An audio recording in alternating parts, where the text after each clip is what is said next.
ยสบายดีโดยสบายดี สบายดีน้องนางงามแรงเนาะทุกคนพ่อ โดย แต่น้องเพิ่นยามแรงเนาะแม่นอืมเฮ็ดแนวใดหางกะมาแต่เฮียนแม่นหากนมาแต่เฮียนอืมทุกมื้อเลยบอกมาประมาณนี้แม่นบางเทื่อก็มาก่อนหั่นน่ะบางเทื่อก็มา3 โมงสิเข้า4 โมงหั่นแหละแต่ว่ามื้อนี้น่ะมาอยากค่ำๆในมื้อนี้อืมมา4 โมงนิดอืมน้องหลานขี่รถรับจ้างไปบ่หรือว่าขี่รถจักรเองๆบางมื้อก็ขี่รถรับจ้างบางมื้อก็ขี่รถจักรอืมแล้วแต่แต่ว่าแบบรถรับจ้างนี่จ่ายเงินไว้แล้วบ่บ่แบบว่าถ้าฝนตกสิหั่นน่ะก็คือว่าสิขี่รถรับจ้างเพราะว่าทางมันเปื้อนเออแม่นคือจ่ายเป็นรายวันเอาแม่นมือได้เปื้อนก็คือเอาขอไปน้ำเพลินแม่นคันว่ามื้อใดพ่อเพิ่นเอารถไปบอกไปเวียกสิก็จังขี่รถใหญ่อืแม่นขี่รถรับจ้างค่ะ โดยหลักๆก็ขี่รถจักรบ่ได้ไกลบันไดที่เนาะบ่ค่อยไกลอืมก็ไปมาแบบว่าพอไปพอมาอยู่ แม่น โดยเป็นอะไรซะเรื่องผู้บ่าวผู้แพรวก็มีคนเข้ามาทักอยู่ว่าน้องละ ว่าบ่มีก็มีอยู่พอมีอยู่ อืมหลาย บ่ถึงขั้นว่าหลาย ก็พอมีลมอยู่หั่นแหละได้บ่2-3คนตอนโดนี้ยได้อยู่โอ้เพราะว่าทั้งเอ่ยนี่ก็สิว่าได้ยังบ่ทันมีไผเข้ามาเนาะแม่คือทั้งช่องเอื้อยประมาณนี้นะการที่เข้ามากับอีกช่องอื่นเนาะแม่เพราะว่ามื้อนั้นน้องหลาถ่ายไปนำ2ช่องบ่แม่นช่องสาวหลาน้อยกับช่องคือได้แหละน้องก็ลืมชื่อช่องอะไรพอดีเป็นแม่นช่องทางของเอื้อยแม่นก็คือสิว่าได้ใดเข้ามาทักกันปกติบ่หรือว่าคืบหน้าไปแล้วจักเล็กจักน้อยเขามาทักกันปกติหั่นล่ะแม่นยังบ่ทันคืบหน้าไปไส ยันว่าเพิ่นเข้ามาแบบจีบปุ๊บปั๊บอยากได้เป็นฟอกเป็นแฟนเลยโดยแบบซั่นก็มีแต่ว่าน้องบ่ทันได้ตอบตกลงเทื่อเพราะว่าย้อนหยังเพราะน้องเป็นคนที่จริงจังกับเรื่องความรักแฮงค่ะนะถ้าตอบตกลงปุ๊บนี่ยัน2 ฝ่ายเสียใจค่ะนะแม่นคันเฮาแบบบ่รู้สึกว่ามั่นใจก่อนจังสิตอบตกลงบ่อยากให้ความหวังเขาเจ้าอย่างซี่แม่นให้ความหวังแล้วมันสิเสียใจแฮงค่ะนะโดยแม่นส่วนหลายคนที่ทักเข้ามานี่เป็นผู้บ่าวทางใดซะเนาะส่วนหลายก็ผู้บ่าวทั้งฝั่งไทยหั่นน่ะส่วนหลายแม่นทางฝั่งไทยผู้บ่าวลาวคือกันนี่เด้อผู้บ่าวลาวก็มีบ้านใกล้เคือนเคียงนี่เด้แม่น โอ้ต่างประเทศมีแล้วบ่ต่างประเทศจักใดพอมีอยู่โอ้แบบคนเก่าที่ว่าเคยคุยนี่เพิ่นเห็นคลิปเฮาเพิ่นก็บ่ได้กลับมาบ่มันก็บ่ได้ทักมาอีหยังดอกเพิ่นก็น่าสิมีผู้สาวใหม่แล้วล่ะเนาะโดนแล้วเนาะแม่นโดนเลยคือคือว่าเรื่องเวียกเรื่องงานมื้อนั้นเฮาก็ได้ร่วมกันแล้วเนาะแม่นคือน้องหลาเองก็ยังอยากหาประสบการณ์อยู่ฝั่งลาวแม่นบ่คันเรียนจบกะแม่นคันว่ามีคนแบบพร้อมเฮ็ดบัตรเฮ็ดเบอร์ให้นี่ก็บ่เปลี่ยนใจอยากไปบ่ก็เบิ่งสถานการณ์หั่นแหละคันว่ามันเป็นตาไปก็น้องอาจสิไปก็มีหั่นนะแม่นหากตอนนี้นี่ยังบ่ทันสิว่าไดตัดสินใจได้แม่นเพราะว่าเฮายังบ่เห็นอีหยังหั้นนะคือเห็นพอซำนั้นแหละก็เลยว่าสิหาเฮ็ดเวียกนำบ้านอันอีหยังนี้ไปก่อนค่ะลองเบิ่งก่อนเนาะแม่นเวียกโรงจักรโรงงานก็หลายอยู่คันว่าอยากเฮ็ดนะสมมุติว่าพอมีเวียกเฮ็ดค่ะดีกว่าอยู่ล่าโดยตอนที่ว่าในระหว่างที่เรียนนี่น้องหลาได้เฮ็ดอาชีพเสริมอีหยังบ่แบบรับจ็อบอีหยังบ่ก็สิว่ารับจ็อบก็บ่เพราะว่าส่วนหลายในระหว่างที่บ่ได้เข้าโรงเรียนนี่ก็น้องแบบไปกลมันอีหยังสินะก็เลยบ่ได้ไปรับจ็อบอยู่ไส อืม ไปซอยแม่ก็ยังพอแห้งแหล้วเนาะ เพื่อสิมีเวลาไปซอยก็บ่แม่นของง่าย โอ้บ่ได้จ้างแบบคนไปกลนไปหยังซอยบ่ บ่ได้จ้าง กวางอยู่บ่แบบว่าสวนมันเฮาอะนะ กะกว้างอยู่กะธรรมดาหั่นแหละ เพราะว่ามันสร้างย้อนหยังก็คือว่ามันอากาศร้อนอากาศแดดหั้นนะแล้วก็ดินมันแข็งแน่ก็เลยซ่า อืม แม่น หากไปขายอันนี้ได้ราคาดีบ่ บ่ เพราะถูๆไทยๆว่าซั่นล่ะ คือการปลูกมันนี่ปลูกสุปีเลย แม่นปลูกสุปี อ๋อ แบบ ดู ดำนา อีก แบบก่อนสิลงนาเนาะเขาก็ปลูกมันแล้วอีหยังเรียบร้อยแล้วก็ลงนา อืม ลงนาเลยบัดยามแล้งเขาก็มาก้นอีหยังสิหั่นนะ อื แม่นเกี่ยวข้าวอีหยังแล้วก็มาก้น ดุเนาะ บ่ดุก็เฮ็ดนั่นแหละเนาะ คิดความหาเงินสำนั่นแหละ อืม คือลักๆนี่แม่นสิว่าน่ะไปโรงหำโรงเรียนนี่ลักๆนี่เอาเงินจากอันเฒ่าพ่อกับเฒ่าแม่บ่ สิว่านั่นก็แม่นแบบ น้องกับเฮ็ดเวียกซอยเพิ่นอีหยังสิหันนะน้องบ่เคยขอมีแต่ว่าเพิ่นอีโตนแล้วเพิ่นให้ อืม แม่นเพิ่นให้เองเพิ่น อ๋อคันว่าสิกับบ่ถึงคันว่าสิขอทุกมื้อบ่ แม่นเพิ่นเอาให้เพิ่นสิให้เป็นก้อนนี่เฮาเอาไปใช้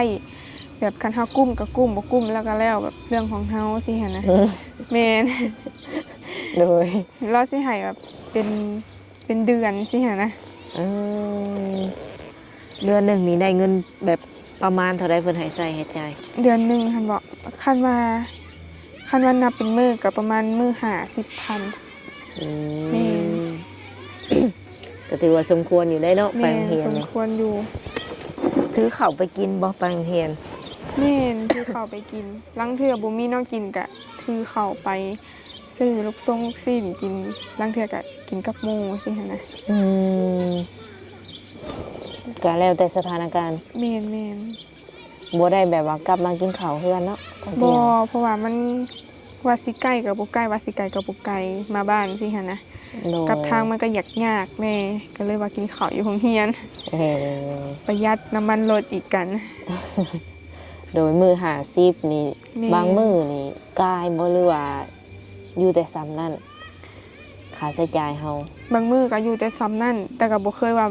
กายหั่นนะ โอ้ บ่เคยกาย ถือว่าบริหารเงินก็ได้ดีพอสมควร แม่ เนาะ นคืออันน้องนี่เป็นผู้หญิงเนาะแบบต้องซื้อเครื่องแต่งหน้าแต่งตาสิก็ต้องมื้อนี้ข่อยก็ต้องอดแหละเพราะว่าข่อยอยากได้เครื่องสำอางแต่งหน้าสิ เออ แม่น เออเครื่องแต่งหน้าเปลืองอยู่บ่น้องหล่ะแบบเฮาใช้เดือนหนึงก็ กะว่าบ่เปลืองกับเปลือง โอ้ แม่นช่วงอากาศร้อนๆนี้แฮงเปลืองคัก เติมหนาเรื่อย โอ้มันเป็นอะไรมันออก แม่น มันฮ้อนเลยเนาะ โดย อืม เดือนหนึงก็สิตกอยู่ประมาณล้านหาเนาะ แม่น มื้อละ50,000 แม่น อืมก็อยู่ในหันเวลาที่ว่าเพิ่นไปเรียน แบ ส บ มมุติ น้ำมันหลอกน้ำมันรถเครื่องใช้เครื่องจ่ายนี่มันอยู่น้ำเงินนั่นเบิดเลยหั่นน่ะ อืม แม่นบ่มีขอเพิ่ม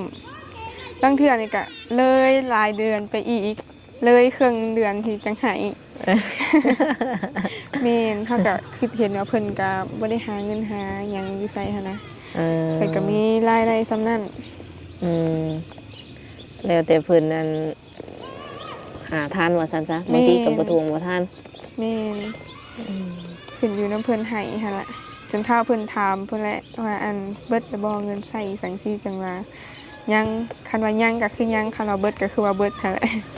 ก็บอกไปตามตรงๆเลย แม่น บอกไปตามความจริงก็บ่เคยแบบว่าออกนอกลู่นอกทางแบบขอเงินไปหลินไปเที่ยวแนวอื่นเนาะนอกจากเรียนแม่นบ่ แม่นถ้าว่าไปหลินอยู่บ่ก็ไปหลินอยู่ไปทอกลางวินหั่นน่ะ อืม แบบออกไปหลินข้างนอกอหย่างซี่แบบไปห้างน้ำปองน้ำปั้นบ่อหย่างซี่ก็ไปอยู่ ว่าบ่ไปก็ไปอยู่ สมมุติว่าเฮาไปหลินแบบว่ามันก็สิพอบ่แหละเงิน50นะ ก็บ่พอแหละ คันว่าสิส่วนคันหมู่สิส่วนไปหลินนี่ต้องส่วนล่วงหน้าเด้พอได้เก็บเงินไว้ก่อน เออพอได้แบบประหยัดอัน เริ่มประหยัดก่อนดิ แม่เริ่มประหยัดก่อนจังไปแบบนี้ เออ โดยเป็นอะไรสหลังจากที่แบบว่าเฮาเองก็ได้แบบอัพคลิปลงมือนั่นก็ได้เข้าไปเบิ่งเข้าไปอิหยังตัวเองอยู่บ่ โดยเขอไปเบิ่งอยู่ เป็นอะไรมือนั้น ถ่ายตอนไก่สิมืด โดย งาม อยาก อยู่ หัว บ่ ตัวเองค่ะแล้วมันอยากมืดๆเนี่ยค่ะเนาะ เออมีแบบว่าคนชมนี่ก็ค่อนข้างว่าหลายเนาะ โดยแม่น ได้อ่านทุกๆคอมเมนต์อยู่บ่ โดยอ่าน เออ มื้อหนึงเขาไปอ่าน2 เทื่อพุ่นแหละ อ๋อ แม่นเช้าแรงว่าซั่นซะ ตั้งแต่อันนับตั้งแต่มืออัพคลิปลงไปนี่นะ แม่น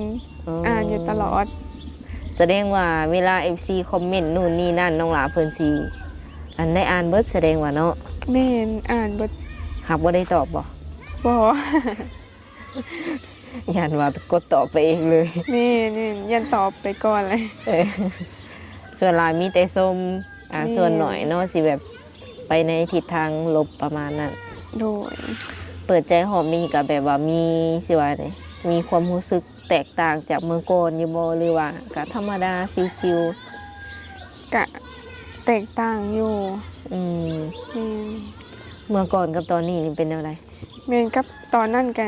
น้องก็ยังน้อยอยู่เนาะยังบ่ค่อยฮู้อีหยังแต่ว่าตอนนี้ก็ใหญ่แหละ อืม เริ่มฮู้อีหยังแหละ โอ้โดย แล้วก็เรื่องหนึงเนาะเรื่องแบบว่าอายุอานามนี่คือน้องหลาเว้าอีหลีบ่หลายคนกับแบบแม่นบ่น้องเพิ่นสิเอาแท้บ่อะนะแบบว่าอายุหลายกว่าน้องประมาณนี้นะสิเอาได้แท้บ่สมมุติว่าเพิ่นมักน้องแล โดย จีบน้องแบบเฮ็ดให้น้องฮักมักเพิ่นได้แล แม่ ถึงขั้นนั้นนะเจ้าสิเอาเพิ่นอยู่บ่ โด นะ ยคันว่าจีบน้องน่ะให้เฮ็ดให้น้องฮักมักได้ก็ก็เอาหั่นแหละเนาะ โอ้ ของแนวมักเด้ได้ซะ โด เป็น ย แนวใด เท่าก็เอา แม่น คันว่าฮักมักกันแหละยอม เออ ไผสิว่าหยังก็อย่าสำหรับความคิดน้องเด้แม่น คำภาษาบ้านนะเป็นเถ่าเนาะ แม่น แต่ก็บอกสิว่าเนี่ยหนุ่มรุ่นใหญ่ซะทุกคนเลยหนุ่มรุ่นใหญ่ก็มีหัวใจบางคนก็ว่าซั่น แม่น อืมคือน้องเองบ่ได้ซีเรียสจุดนั้น โดย อืมเท่าที่คุยมานี่ส่วนหลายเป็นรุ่นใดซะน้องละแบบที่แบบทักเข้ามาอย่างซี่นะ ก็ประมาณรุ่น40ขึ้น60 70ค่ะนะ โอ้ แม่น อ่านปัจจุบันนี่นะ โดย มีฮอด70พุ่นบ่ ฮอด เออ ได้เห็นหน้าเพิ่นแล้ว โดยเห็น เออเป็นอะไรซะ น้อง เพิ่น กับบ่แม่นว่าบ่ตอบน้องก็ตอบบางเทื่อแบบว่าอ้ายเราเว้าถือคอกันก็มีหั่นนะ อืม กับประมาณนั้นเนาะสรุปแล้วตัวนี้นี่แบบว่าคัน FC เอื้อจะเข้ามาเพิ่มนี่ยังจีบได้บ่หรือว่าขอคุยแต่ซ้ำนั่นก่อน โดยจีบได้ อ๋อ แม่น อืมคือมื้อนี้ทางเอื้อเองก็ได้มีโอกาสเข้ามาเยี่ยมยามอัปเดตน้องเพิ่นนำและก็เป็นสะพานบุญสะพานหักไหนำเนาะมีทางผู้ใหญ่ใจดีจากอเมริกาเนาะเพิ่นเป็นคนลาวนี่แหละเพราะว่าเพิ่นพิมพ์ลาวก็ได้ อ๋อ เวลาที่น้องทักแชทอหย่างกับเพิ่นกับพิมพ์ลาวได้ปกติสำหรับผู้ใหญ่ใจดีคนนี้เนาะแต่ว่าน้องเองนี่ยังบ่ทันได้คุยกับเพิ่นดอกเพิ่นหากะสิเข้ามาเด้อเพิ่นก็เห็นคลิปน้องแล้วเพิ่นรู้สึกว่าดูต้นเนาะแบบคือน้องเองก็เป็นลูกสาวคนเดียวที่ว่าอยู่นำพ่อนำแม่ตอนนี้เนาะ โดย ก็เลยว่าซอยค่าข้าวต้มขนมมา พอได้แบบซื้อกินอยู่โรงหามโรงเรียนเนาะ โดยเป็นจำนวนเงินกะ700,000กีบเนาะทุกคนกะสิประมาณ1,000ปลายๆเนาะ โดยแม่ 1,000เท่าไดเดี๋ยวนี้น้องละ 1,000บอกจักได้น้องกับบ่ฮู้ บ่ฮู้ซ้ำบ่ แม่นเพราะว่ายังบ่เคยได้เงินไทย โอ้เดี๋ยวสิเอาเงินให้เพิ่นก่อนเนาะ1 2 3 4 5 6เอาว่าอยู่คือ6%